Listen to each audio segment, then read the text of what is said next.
Baik, kita lanjutkan materi mengenai software maintenance. Kali ini kita akan membahas mengenai key issue, ya, isu-isu yang terkait di dalam software maintenance ini. Ada beberapa hal yang akan kita bahas, yaitu ada isu terkait technical dan isu terkait manajemen. Sebetulnya ada lagi isu terkait cost dan estimasi, kemudian terkait dengan pengukuran dari software maintenance itu sendiri. Nah, namun barangkali tidak semua isu akan kita perdalam, kita fokuskan kepada isu teknis dan isu manajemen.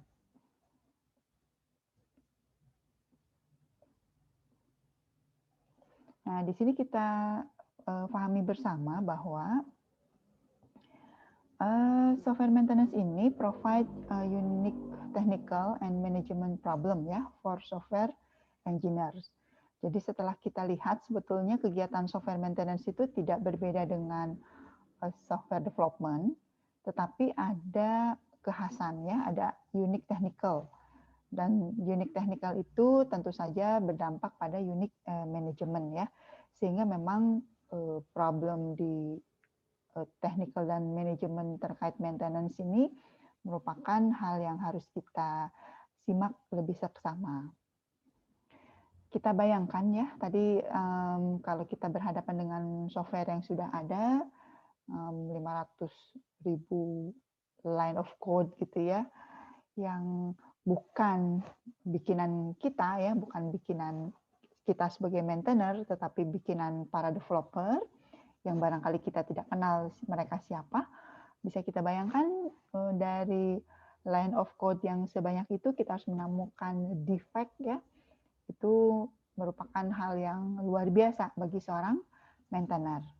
Ya berbeda halnya kalau misalnya kita developer, kita yang mengembangkan, kita sudah hafal source code-nya seperti apa, lalu selesai dirilis, lalu ada perbaikan, penambahan fitur, dan penyempurnaan lainnya, ya barangkali kita sebagai maintainer akan melihat software itu ya sudah familiar gitu. Ini toh software yang kita bangun. Meskipun kita yang membangun, kalau kita melihat lagi kode-kode programnya kadang-kadang sudah lupa juga.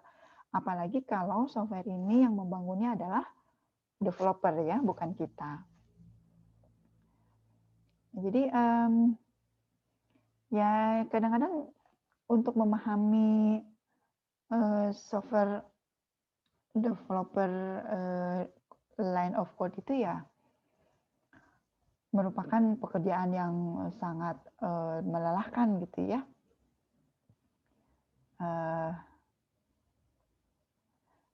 Jadi luar biasa gitu untuk ya istilahnya kadang-kadang gitu ya, kalau kita melihat codingan orang tuh kan rasanya codingan kita tuh udah yang paling baik gitu ya, paling benar. Jadi ngelihat codingan orang itu akan terasa kok dia ngodingnya kayak gitu ya gitu. Jadi kadang-kadang membandingkan bagaimana style kita mengcode dengan codingan punya orang lain itu juga ya jadi effort gitu ya. Jarang sekali orang, kecuali kalau memang kita punya standar ya, punya konvensi yang sudah sangat rigid, sehingga codingan seperti apapun gitu ya, codingan siapapun, begitu kita pandang, oh kita langsung familiar. Harapannya harusnya seperti itu, punya standar. Jadi siapapun yang mengcoding, begitu kita baca, kita dengan mudah memahami. Nah masalahnya di kita ya, berbagai institusi itu, ya konvensi itu kadang-kadang dianggap suatu hal yang mengekang gitu ya, sehingga memang orang lebih suka ngoding tuh bebas gitu ya, terserah gitu ya, punya style sendiri, punya logika algoritma yang mungkin berbeda, muter-muter gitu ya, dan lain sebagainya, sehingga ketika maintenance, nah akan muncul problem bagaimana codingan orang itu bisa kita pahami. Nah kemudian ada lagi persoalannya ketika kita sudah jalan ya si program itu, kemudian next release ya kita harus melakukan banyak perbaikan. Di lain satu aplikasi sudah berjalan, di satu sisi lagi ada patch ya yang harus diselesaikan gitu. Nah ini juga challenging gitu karena bagaimana aplikasi sudah berjalan, sudah digunakan, tetapi perbaikan-perbaikan harus tetap dilakukan. Nah, jadi disinilah muncul kesadaran bagaimana persoalan teknis, dan tidak hanya teknis, justru di persoalannya di manajemen ya, bagaimana tadi merilis satu fungsionalitas baru untuk aplikasi yang sudah berlangsung. Nah, itu merupakan sebetulnya tidak hanya teknikal, tapi manajemennya juga harus memperhatikan hal tersebut. Nah, jadi technical problem yang pertama, barangkali kita sudah kebayang semua bahwa limited understanding, istilahnya itu limited understanding ya, bagaimana pemahaman kita ini sekarang sebagai maintainer bukan developer, membayangkan harus berhadapan dengan karya punya orang lain. Tadi misalnya ya sudah ditayangkan game ya, wah saya langsung membayangkan, wah kalau saya disuruh membaca codingan game tadi ya, apakah saya bakal ngerti gitu ya, kok kayaknya susah juga tuh ngoding game ya. Kemudian tadi ada aplikasi untuk ekspor dari PDF, form PDF ke XML. Wah, saya sudah kebayang codingannya pasti rumit nih. Seperti apa nih parsingnya. Nah, itu limited understanding ya, bagaimana kita memahami codingan yang sudah ada. 40% sampai 60% dari maintenance effort is devoted to understand the software to be modified. Ya itulah ya, belum mencoba menambahkan fitur baru ya, boro-boro untuk mengembangkan fungsionalitas. 60% diantaranya untuk memahami kode yang sudah ada dulu gitu. Memang begitu. Nah, makanya sebetulnya maintainer itu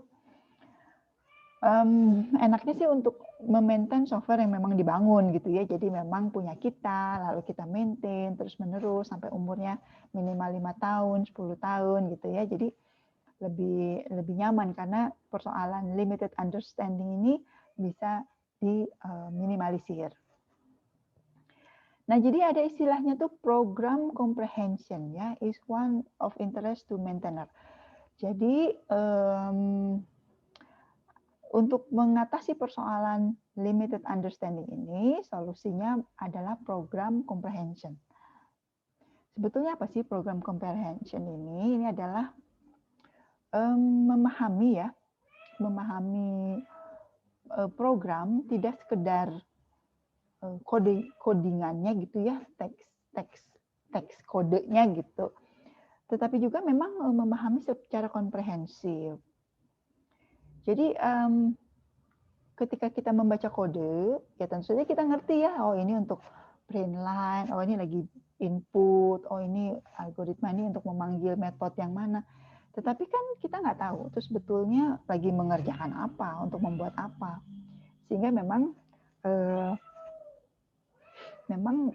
dokumentasi itu menjadi segalanya kan. Makanya kalau kita ingat-ingat kembali bagaimana software itu terdiri dari kode, data, dan dokumen ya. Karena ya inilah kejadiannya seperti ini. Ya, jadi kalau kita membaca kode, kita ngerti baris per baris ini perintah ini untuk apa. Secara sintak tuh kita pasti ngerti. Oh ini for, ini while. Tapi untuk apa gitu ya. Nah itu yang disebut dengan program comprehension. Jadi memahami secara komprehensif sebetulnya konteks ini program itu lagi buat apa sih, ngoding apa sih gitu. Nah makanya ya dokumen ya merupakan ya salah satu untuk membantu para maintainer untuk mengembangkan atau memelihara aplikasi yang sudah ada tersebut. Nah, it is often difficult to trace the evolution of the software through its version change are not documented, and the developer are usually not around to explain the code. Terbayang ya, kalau kita misalnya software yang dihadapinya sudah rilis berapa kali, rilis gitu ya, not documented ya, nggak ada dokumennya, terus developer not around gitu ya, developernya nggak ada. Wah, saya sih mikir 2 kali 3 kali ya untuk menerima pekerjaan, tolong maintain, aduh tar dulu kayak apa dulu gitu ya, dokumen nggak ada, programmer yang lama nggak ada, terus kita berhadapan dengan source code-nya aja gitu ya, mungkin 500.000 baris gitu. Bagaimana melakukan program comparison ini, memahaminya gitu. Nah, jadi memang itu limited understanding of the software and must learn the software on their own ya. Kalau memang kita sebagai developer sudah cukup mahir, berarti masalah sintak tidak jadi hal kendala ya. Tadi ada yang pakai Laravel, ada yang pakai CI. Nah, kan sebetulnya kan secara sintak sama ya, PHP gitu. Mungkin secara struktur, behavior, arsitektur agak berbeda ya. Bagaimana MVC-nya tuh berbeda-beda dari setiap framework dan kemudian banyak piranti-piranti lain yang harus dipahami gitu.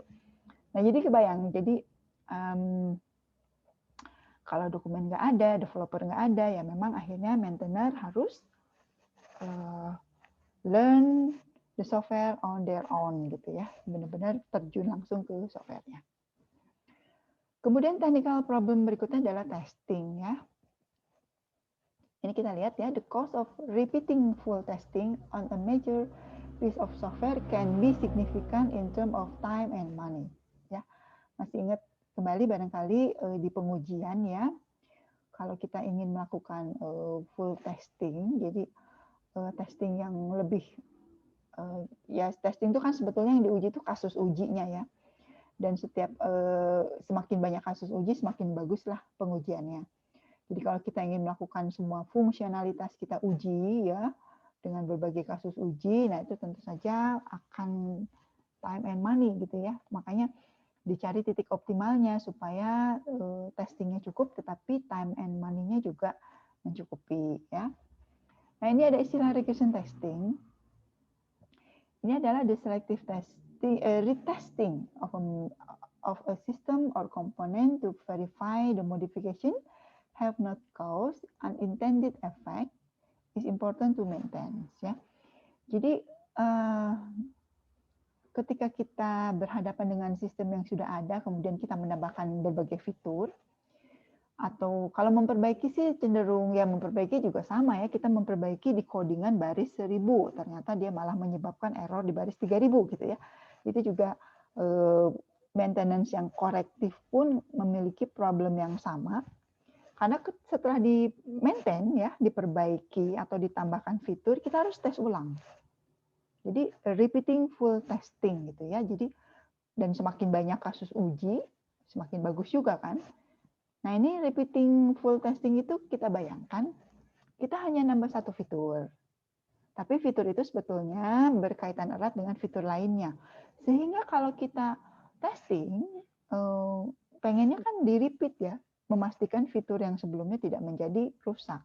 Nah regression testing ini selective retesting ya, jadi komponen tertentu ya, kita verify modifikasinya tidak menyebabkan efek ke semua software yang sudah berjalan tersebut.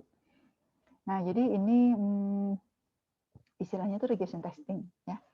Jadi bukan testing sekedar testing unit, testing integration, tapi prinsipnya dia regression testing. Research effort into areas such as slicing look in at this topic ya. Finding time to test is often difficult. Jadi memang regression testing itu akhirnya banyak yang mengulas gitu ya, yang meneliti mengenai bagaimana sih melakukan regression testing yang ya tadi ya, efisien supaya tidak capek-capek harus mengulang semua aplikasi. Kebayang aja ya, nambah fiturnya cuma 5. Sementara fitur yang awalnya ada 100. Masa kita harus mengetes 105? Kan enggak ya. Pengennya sih yang 5 aja. Tapi kita juga harus memastikan yang 100 baik-baik aja. Nah, itu semuanya ada di tentang regression testing. How to-nya sebetulnya tidak dibahas di sini ya, karena ini untuk wawasan saja bahwa itulah regression testing. Caranya banyak ya, tata caranya banyak, sebetulnya itu metode sih, jadi tahapan-tahapannya beragam tergantung dari software yang sedang kita hadapi. Ya, jadi di technical problem itu pertama kita harus memahami dulu tadi limited understanding ya terhadap program. Kemudian ketika sudah kita pahami, lalu kita menambahkan fitur atau memperbaiki, kita juga harus melakukan repeat full testing ya. Nah itu capek dan mahal, kecuali kalau budgetnya ada ya, dites ulang aja semua. Kalau enggak, berarti kita harus mencari komponen yang memang selektif ya. Kita selektif untuk dilakukan retesting. Itulah yang disebut dengan regression testing.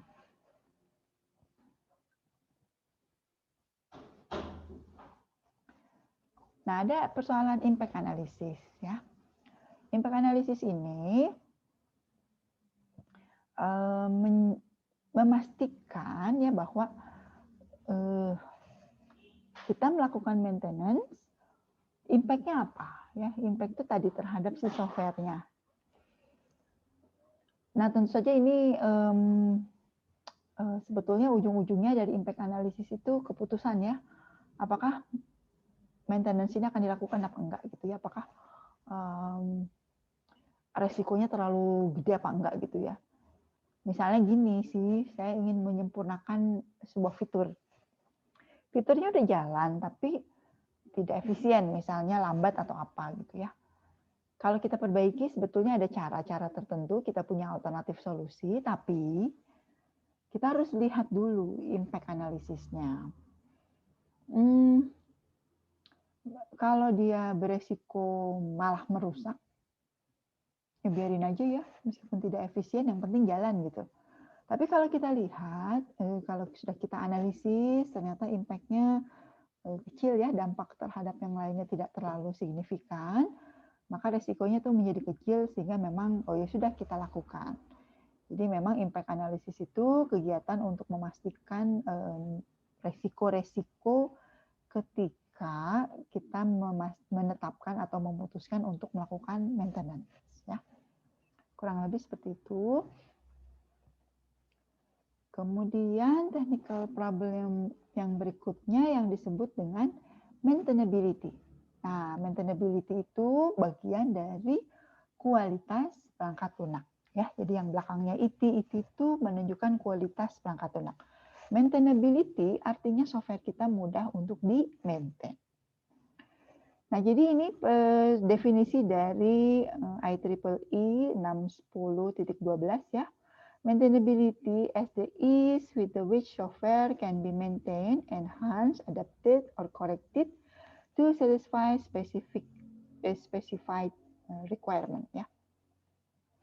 Ya, jadi di sini terlihat ya bahwa kemudahan bagaimana software itu mudah untuk dipelihara, dikembangkan ya, beradaptasi dengan lingkungan baru atau diperbaiki sesuai dengan requirement.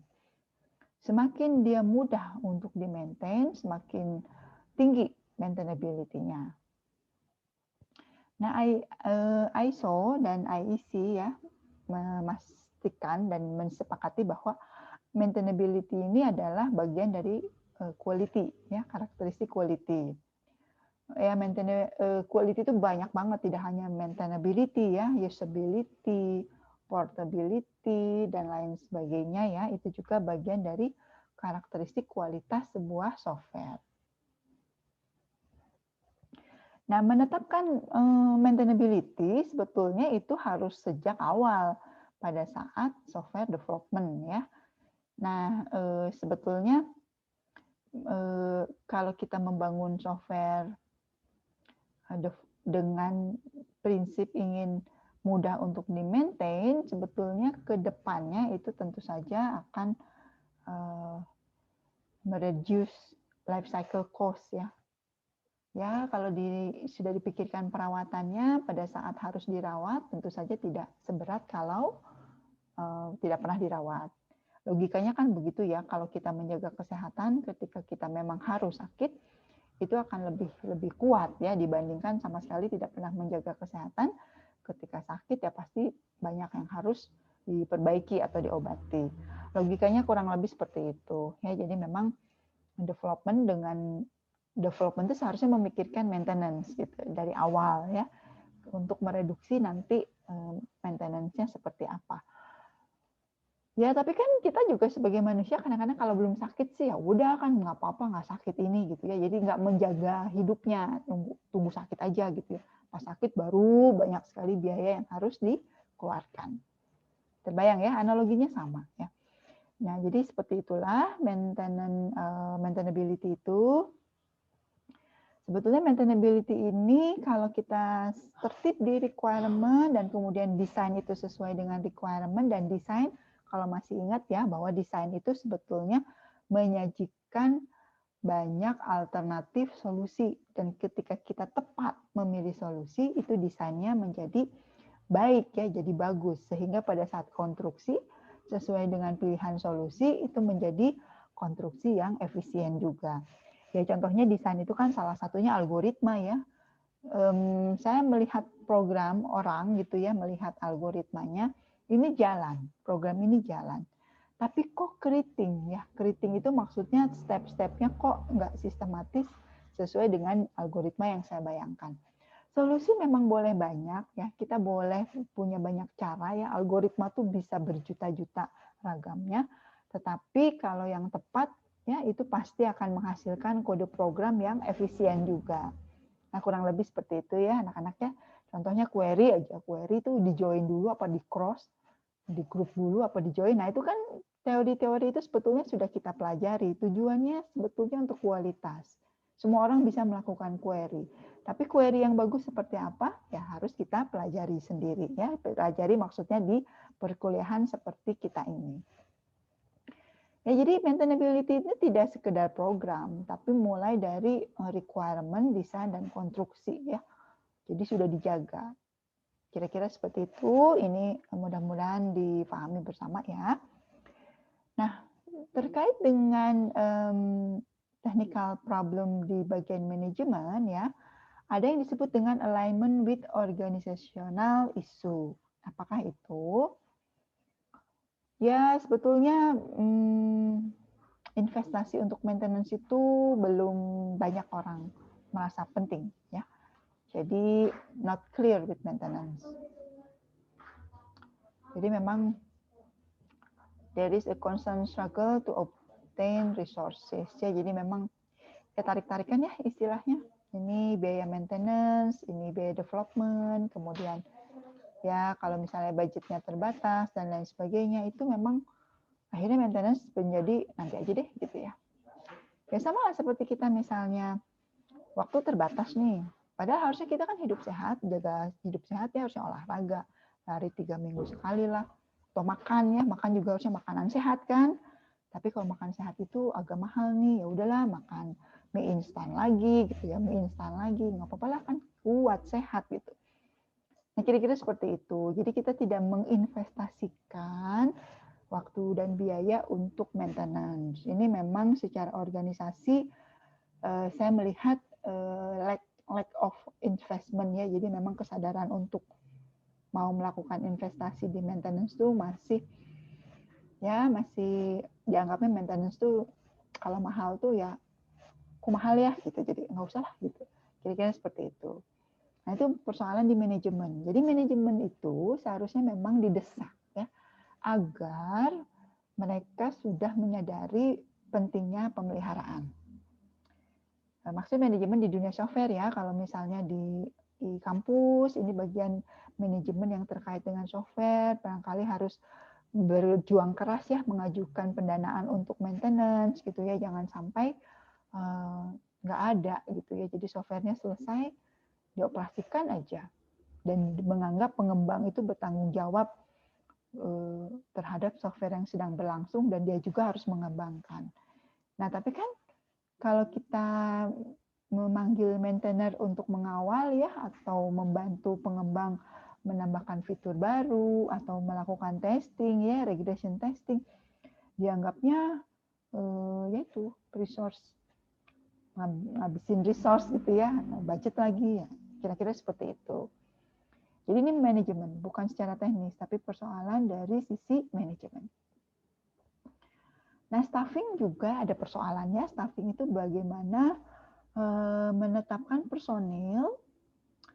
Kadang-kadang maintainer itu dianggap nggak penting gitu ya, disebutnya nih second class citizen ya. Dan moral suffer. Jadi memang ya tadilah, makanya ada kuliah maintenance ya, supaya kita menyadari ada loh kebutuhan ini. Dan ini bukan kata saya ya, ini kata Swebok, Kesepakatan Software Engineering Body of Knowledge. Sudah lama gitu ya, bahwa mengedepankan persoalan maintenance ini menjadi penting. Nah, staffing ini memastikan tugas seorang maintainer ya, bagaimana dia terus mengembangkan fitur-fitur dan memastikan fitur tersebut tidak merusak software yang sudah ada. Tapi tetap dianggapnya not view as glamorous work ya.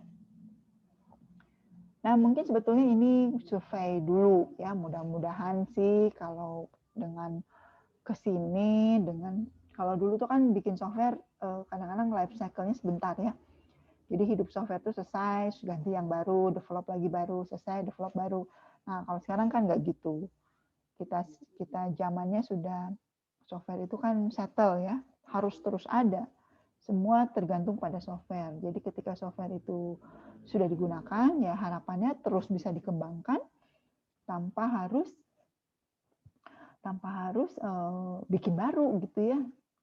Nah ini sebetulnya peran maintainer itu di situ ya. Jadi maintenance dan maintainer itu seharusnya sebetulnya kerjaannya sama seperti developer, tetapi memang ada uniknya tadi bahwa dia harus memastikan dan memahami bahwa software yang sedang berjalan itu tidak akan terkena dampak.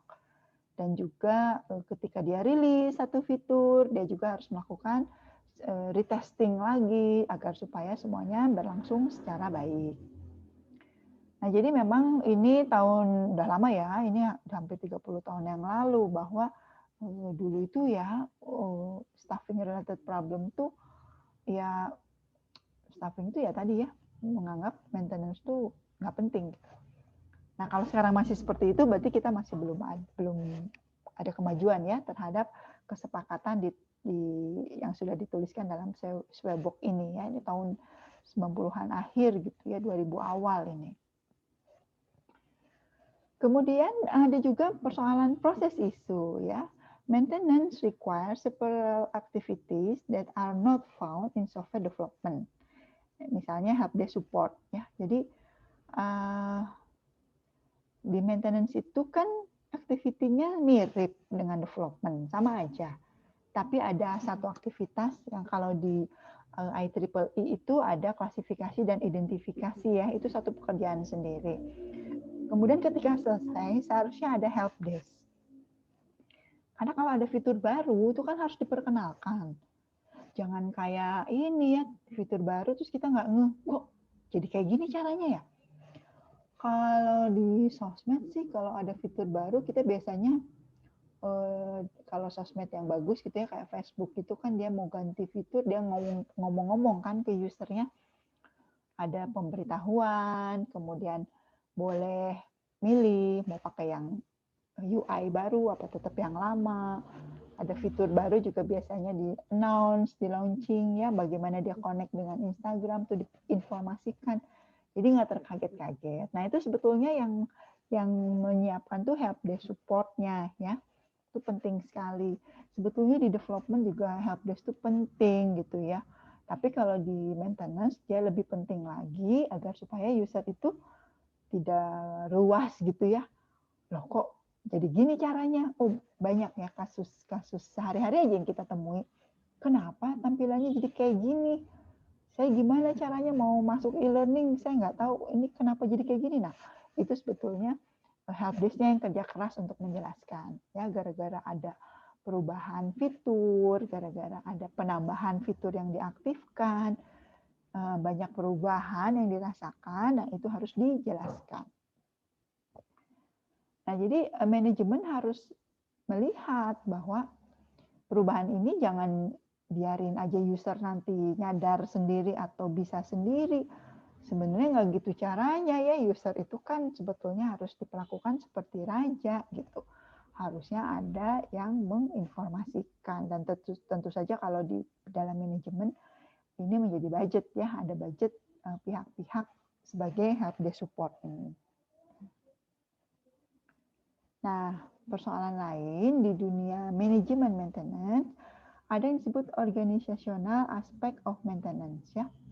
The team that develop the software is not always used to maintain the system once it is operational. A maintainer must be identified and there are several options are discussed below.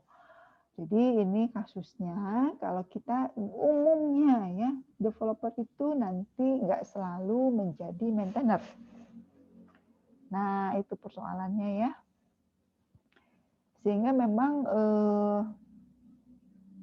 maintainer itu harus diidentifikasi dari awal dan kita siapkan several option-nya ya. Bagaimana sih kita menyiapkan resource ya untuk maintainer itu, di mana kita berjaga-jaga dan berasumsi maintainer ini bukan bagian dari tim developer.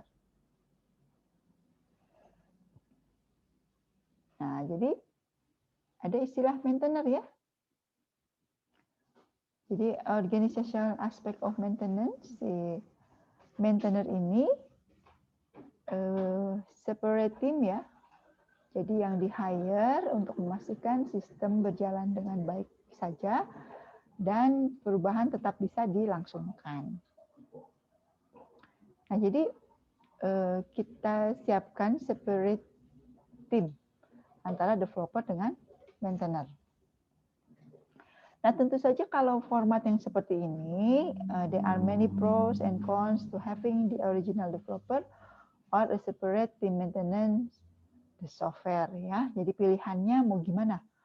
Mau original developer ini menjadi maintainers or a separate team maintains the software ya. Jadi atau kita punya separate team yang tugasnya memaintain di software. Nah, ini pro cons ini tentu saja bisa di pro kontra ya.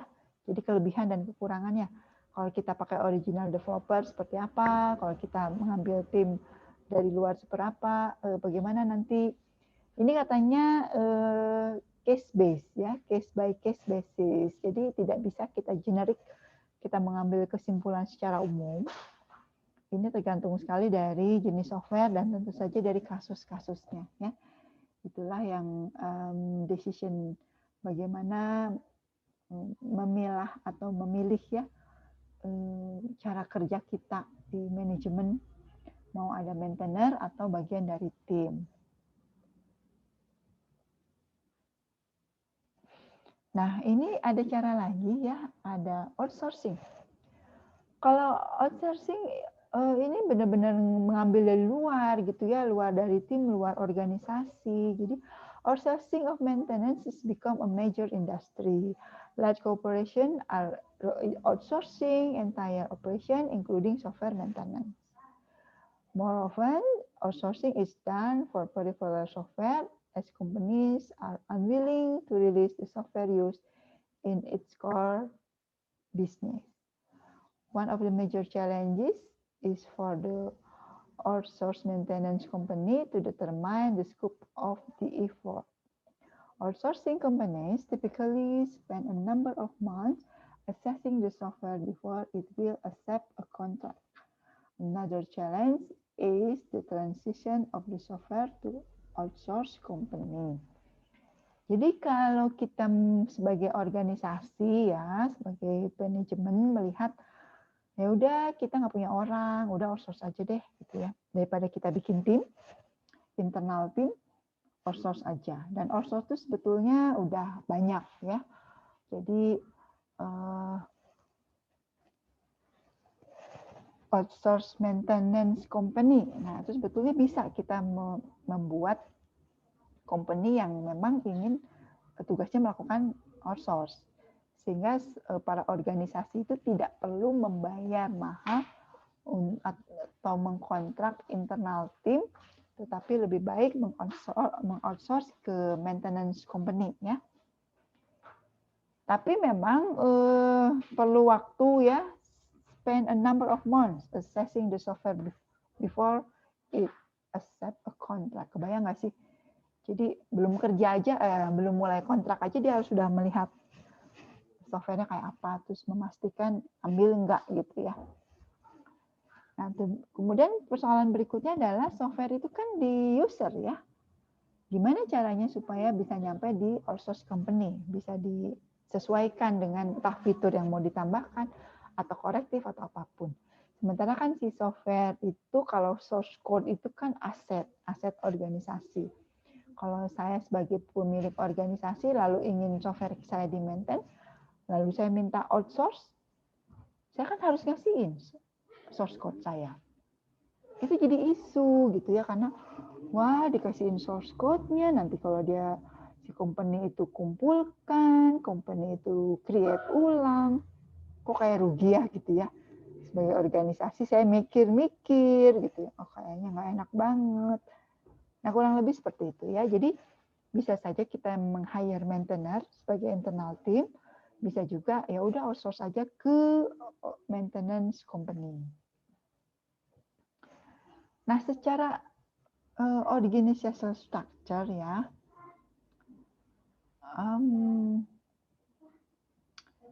based on the fact there are almost as many organizational structure as there are software maintenance organization.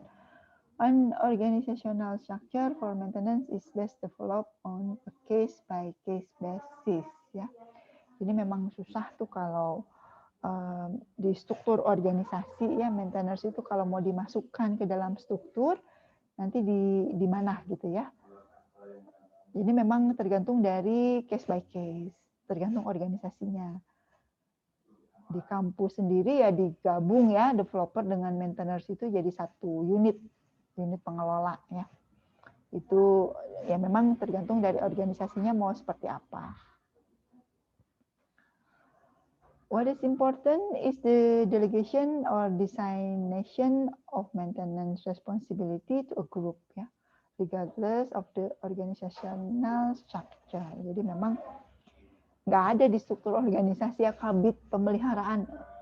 Harusnya ada sih ya kalau di pemeliharaan yang fisik ada ya, dinas pertamanan gitu ya, bagian pemeliharaan kayaknya ada gitu ya, atau bagian pemeliharaan gedung ada kan, tapi memang mungkin tidak lazim ya, jadi akhirnya memang membentuk grup aja gitu ya di bawah struktur organisasi bidang tertentu, yang apa-apa ya, memang seperti itulah gitu. Maintainer itu coba kita cari ya, ada nggak organisasi yang eksplisit menyatakan maintenance ya, meskipun bukan software tapi benar-benar pemeliharaan ya, karena saya melihara gedung, saya lihat itu juga outsource, nggak ada gitu ya yang nggak tahu kenapa ya lebih suka outsource ya, mungkin karena pemeliharaan itu kan nggak harus setiap hari, tapi mungkin periode tertentu, sehingga pemeliharaannya berkalanya itu lebih efisien kalau kita membayar ke outsourcer gitu ya, dibandingkan kita punya divisi sendiri yang nggak tahu juga ya, kalau organisasinya sudah sadar maintenance, mungkin dia punya khusus bagian pemeliharaan. Ya, jadi memang kita bisa lihat kalau memang mau bagus ya harus full support dari manajemen, bahwa harus ada nih divisi maintainer. Kalau kita kan nggak ada ya divisi ya, fisik pun kita outsource. Software, kalau software ya mungkin rasanya belum perlu maintenance mungkin ya, sehingga akhirnya ya tidak ada ya di struktur organisasi.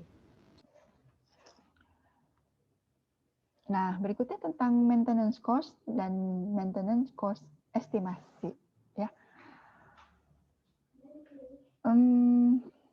Kalau bicara cost, jangankan maintenance, development juga kita nggak tahu costnya berapa. Kalau saya tanya ya ke anak-anak yang sudah pernah berkecimpung di membangun software, kamu dibayar berapa sih ya sebagai developer? Pasti beda-beda harganya, tergantung dari organisasinya ya. Tentu tergantung fitur, tergantung requirement, tergantung bagaimana software itu seberapa risky ya, risky itu maksudnya seberapa beresiko. Nah, apalagi di maintenance. Kalau di maintenance itu tergantung dari kategorinya. Apa? Mau perfektif, korektif, adaptif, atau preventif nih. Nah, itu akan menjadi dasar dari cost of maintenance. For planning purpose, estimating cost is an important aspect of software maintenance. Sama ya, di development juga cost estimasi itu merupakan isu ya. bagaimana seorang developer itu harus bisa menetapkan berapa sih biaya development ini, harus keluar angka gitu ya. Caranya sebetulnya sudah ada ya di project management, kalau kalian sempat belajar, bisa berdasarkan line of code, berdasarkan juga per fungsional ya. Fungsional tentu mengecek di requirement. Makin banyak requirement, makin banyak fungsional, harusnya ini bisa keluar fitur per fitur berapa rupiah gitu ya. Atau dari fitur kita bisa ngukur ini perlu berapa orang, sehingga yang dibayar adalah man-man-nya, biaya orang-orangnya. Nah, itu adalah melakukan estimasi pembiayaan ya. Yang di cost juga di development harus ada, di maintenance juga harusnya diperhitungkan. Terkait cost ya, maintenance consume a major share of life cycle cost. Understanding the category of maintenance help to understand why maintenance is so costly. Also, understanding the factor that influence the maintainability of a system can help to contain costs. Fletcher addresses some of the technical and non-technical factors affecting maintenance. Ya, maintenance is so costly, mahal ya biaya pemeliharaan itu. Iya sih, kalau saya mau hidup sehat teratur gitu ya, saya harus olahraga, mengorbankan beberapa jam per hari untuk hidup sehat. Padahal beberapa jam itu kalau saya gunakan untuk mengajar mungkin lebih mendapatkan pendapatan gitu ya. Jadi emang costly ya. Costly itu tidak hanya sekedar biaya yang dikeluarkan, termasuk juga biaya yang hilang ya kalau kita fokus kepada maintenance gitu. Nah, understanding kategori-kategori itu membantu ya, menghitungkan kenapa sih mahal ya. Kemudian tadi terkait maintainability, bagaimana sih agar mudah di-maintain di kemudian hari, itu juga memudahkan understanding ya. Jadi sebelum kita menghitung apa-apa harus understanding dulu, bersepakat dulu. Memahami hal yang sama, bersepakat bahwa maintenance itu mahal. Percuma saya mengusulkan maintenance dan mengusulkan biaya maintenance ke pihak yang tidak melihat bahwa maintenance itu penting. Jadi percuma juga gitu saya mengajak teman-teman, ayo olahraga yuk, seminggu 3 kali kita lari. Kita lari yuk, kita bayar nih, bayar trek udunan gitu ya, kita datangkan pelatih lari, kita lari di trek, bayarnya sekian.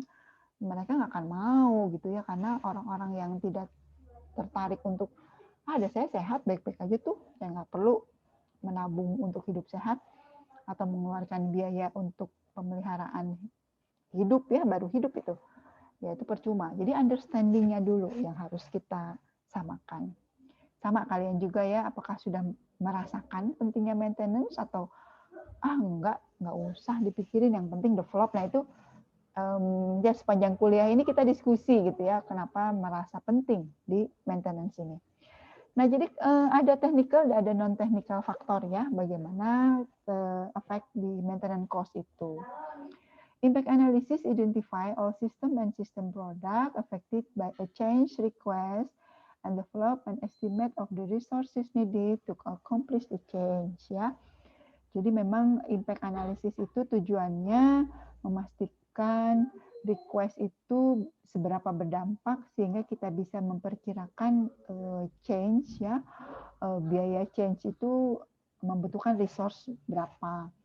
Kalau ternyata dampaknya fatal seperti membongkar total, mungkin kita perlu 3 programmer gitu ya, 3 bulan, ya itulah biayanya ya. It is performed after a change request enter the CM process. It is used in concert with the cost estimation technique discussed below ya. Jadi ingat ya, kalau maintenance itu diawali dari ada change request atau modification request. Nah, itu masuk ke configuration management ya. Ada request perubahan nih. Maka kita cek dulu dampaknya seperti apa, dari situ bisa kita hitungkan estimasi cost-nya ya. Nah, cost estimasi itu affected ya by many technical and non-technical factor. Primary approach to cost estimating include use of parametric models and experience. Most often, a combination of these is used to estimate cost ya. Jadi memang ada faktor teknik dan faktor non teknik. Biasanya memang ada contoh ya, model itu contoh. Jadi sudah pernah melakukan maintenance, nah itulah yang akan kita keep sebagai contoh. Ya contoh dan experience ya, pengalaman sebelumnya itu yang bisa kita jadikan dasar untuk melakukan maintenance. Ya, kita bisa melihat contoh yang sudah dilakukan oleh orang lain, atau kita juga bisa melakukan maintenance dan menghitungkan ya kira-kira biayanya berapa dan menjadi dasar kalau ada permintaan maintenance berikutnya. Makanya saya tuh seneng ya kalau mengarahkan mahasiswa tuh, kamu KP-nya apa? Udah, TA-nya melanjutkan KP. Karena itu sebetulnya menjadi ada experience bahwa KP-nya melakukan production, membuat sesuatu, ketika di TA, latihan untuk menghitungkan berapa lama ya kalau saya mau melakukan maintenance terhadap software yang sudah ada ini. Jadwalnya gimana, biayanya kira-kira berapa gitu ya. Nah, nanti ketika selesai maintenance-nya, kita punya gambaran umum seperti apa sih biaya-biaya yang bisa kita estimasi untuk melakukan maintenance. Ada yang disebut dengan parametric model ya. Ini one of the work in the area of parametric model for estimation was performed by Bohm ya, yang ada yang disebut dengan COCOMO, derived from constructive cost model, put the software life cycle and the quantitative life cycle relationship into a hierarchy of a software cost estimation model. Jadi COCOMO ini salah satu model ya untuk estimasi development di dalam software life cycle, termasuk juga sudah memikirkan cost untuk maintenance-nya. Seperti apa COCOMO model? Nah, itu sebetulnya pembahasan tersendiri ya. Bahkan jadi riset. Teman saya ingat dia riset S2-nya, tesisnya itu tentang COCOMO gitu ya. Bagaimana sih menerapkan model COCOMO di software life cycle yang sudah memperhatikan estimasi cost, termasuk juga estimasi terkait maintenance-nya ya. Of significance is that data from the past project is needed in order to use the model.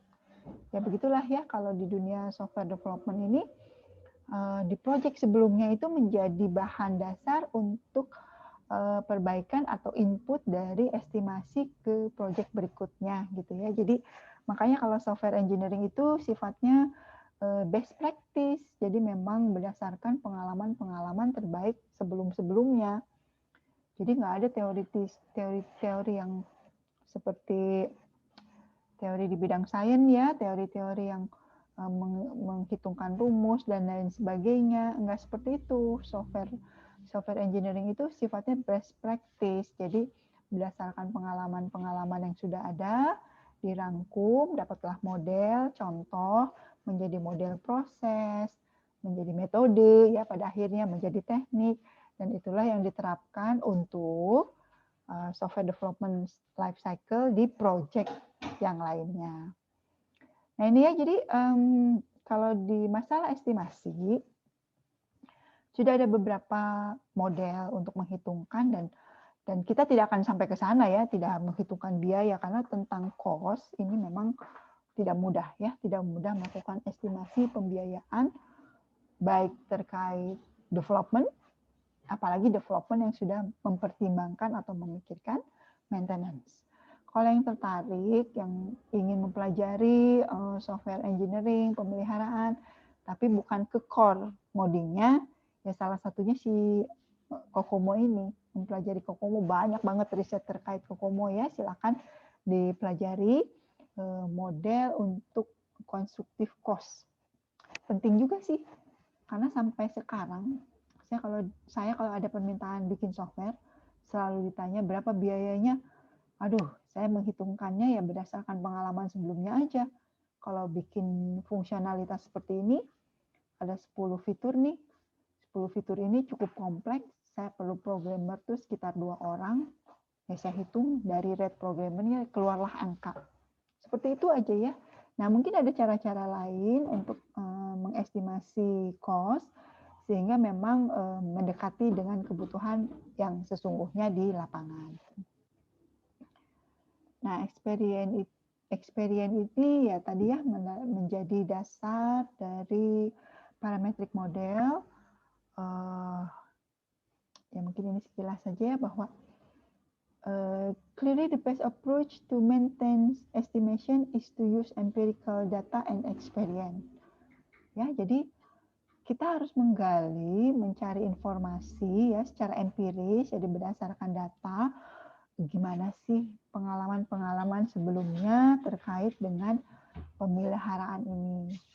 Berapa sih biayanya gitu ya. The data should be provided as a result of measurement program. In practice, cost estimation relies much more on experience than parametric model. The Software Engineering Institute has conducted research into performing cost estimation based on historical data. Ya, jadi parametric model tadi seperti COCOMO yang berdasarkan model yang diusung ya oleh peneliti-peneliti sebelumnya. Sebetulnya banyak pendapat yang menyatakan kalau menghitung biaya, mengestimasi biaya lebih baik ke experience ya. Jadi experience sebetulnya daripada perhitungan-perhitungan berdasarkan parametric model yang tadi dicontohkan ya, misalnya COCOMO model tersebut.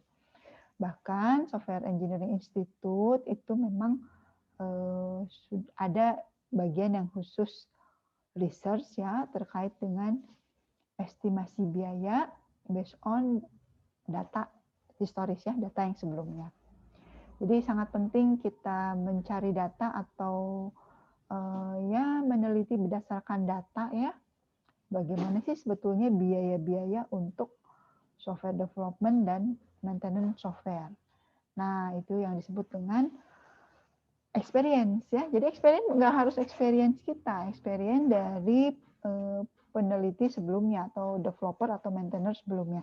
Masalahnya kadang-kadang data ini tidak dibuka ya, tidak dirilis karena rahasia perusahaan tentunya.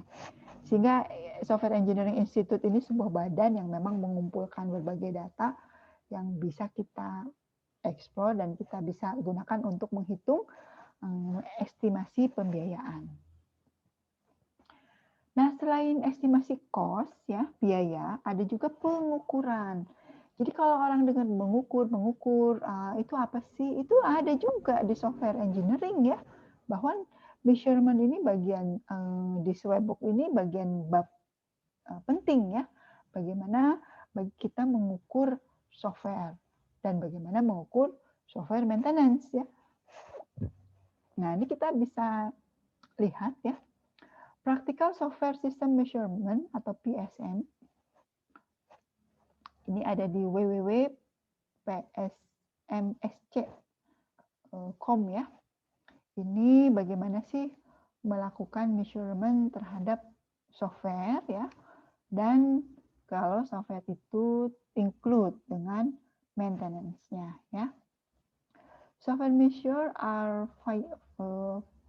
vital ya for software process improvement, but the process must be measurable. Jadi memang mengukur ini salah satu kajian tersendiri ya, terpisah ya. Maksudnya maintenance itu harus mempertimbangkan measurement harus mempertimbangkan maintenance, tapi kajian terkait software maintenance measurement itu satu aspek tersendiri ya. Jadi, tapi ini growing ya, jadi silakan kalau ingin mengukur, TA-nya mengukur itu sangat banyak ya. Tetapi mengukur spesifik software maintenance bisa juga ya, dan ini bisa dicek lagi di PSMSC ini ya. Jadi silahkan ini pointer kalau kita ingin mempelajari lebih lanjut. Lalu ada juga specific measure ya. Specific measure itu they are software measure that are common to all effort and the Software Engineering Institute atau SEI identified these as size, effort, schedule, and quality.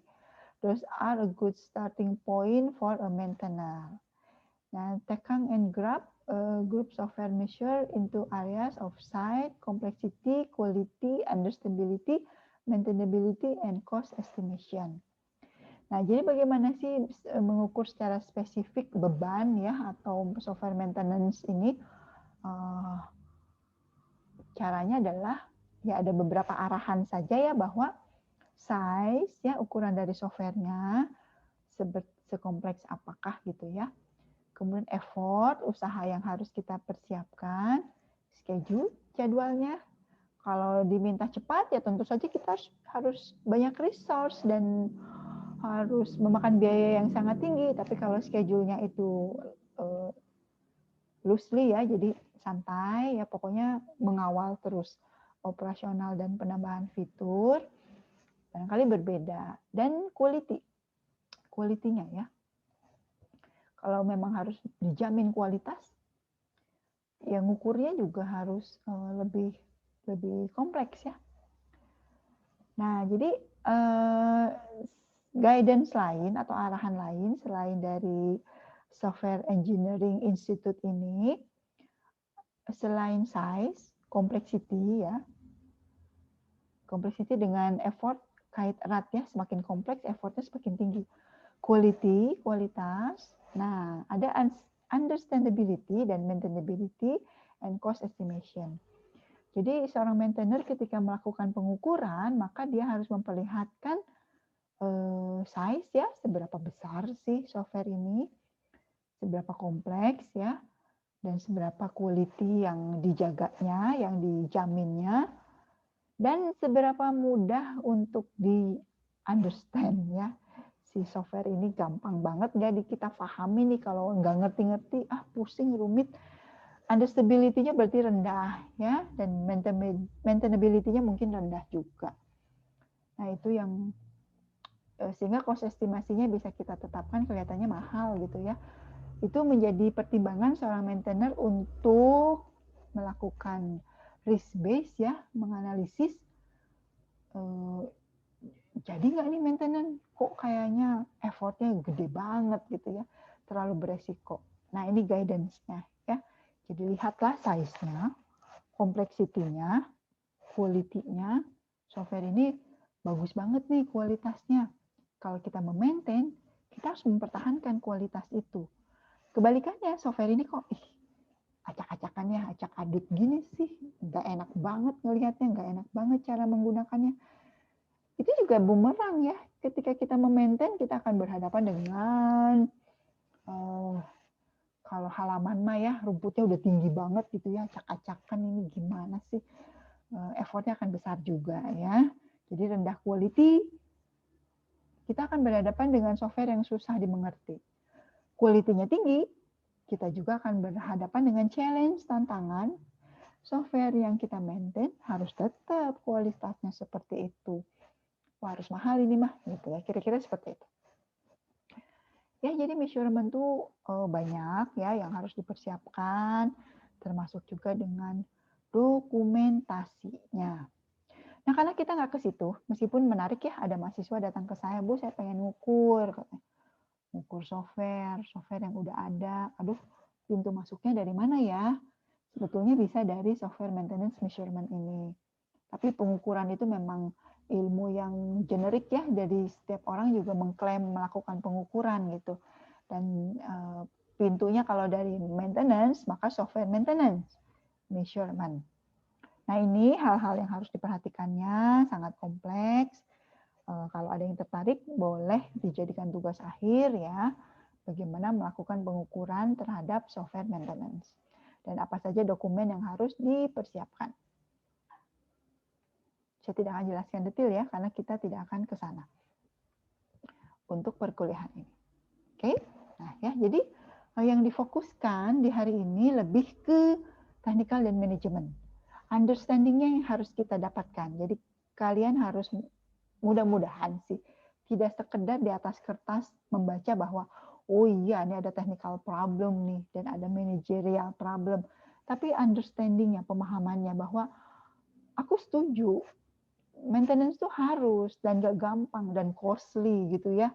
Itu dulu gitu bahwa kalau kita nyadar bahwa maintenance itu penting dan biayanya tuh juga harus diperhatikan, barulah kita masuk ke ngitungnya gimana nih, estimasinya gimana, costnya gimana. Karena kalau nggak ada kesadaran, kitanya juga, oke, maintenance ada sih, penting nggak ya? Wah, nggak tahu ya, nggak tahu tuh gitu ya. Jadi belum ada understanding bahwa maintenance itu memang sesuatu yang harus kita sadarkan ke banyak pihak, harus kita perjuangkan. Ya ketika mengukur biayanya pun kita nggak dapet ya seberapa sih seharusnya biaya ini kita estimasikan. Jadi menghargai dirinya nggak dapat karena kita tidak tahu effortnya bagaimana melakukan maintenance itu. Nah, barangkali cukup dulu materi dari saya. Kita masuki ke sesi diskusi dan tanya jawab.